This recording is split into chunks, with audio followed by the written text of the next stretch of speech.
What if your CI/CD pipeline could understand your code changes and test only what matters?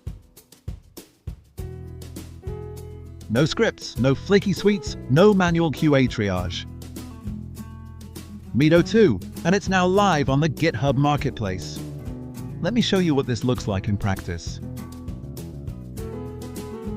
Here's a pull request. A developer has added a new feature to a Canvas application.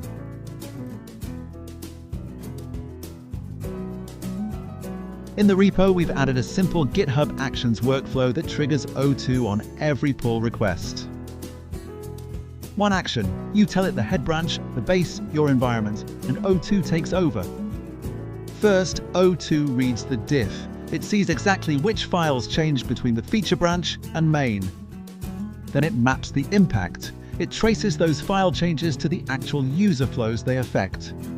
Next, it checks existing coverage, what's already tested, what's missing.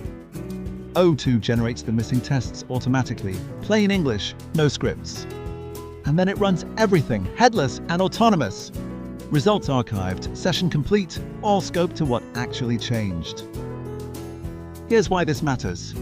Traditional test suites run everything every time. O2 only runs what's relevant to the change. When your UI shifts, a selector changes, a component moves, O2 adapts in real time. No broken tests, no maintenance. You define behavior in plain English. The agent handles the rest. And it works everywhere. GitHub Actions, GitLab Actions, Circle CI, CLI, VS Code, even as a Claude skill. O2 is live on the GitHub Marketplace right now. Install the action, point it at your repo, push a PR, and let the agent do what it does best.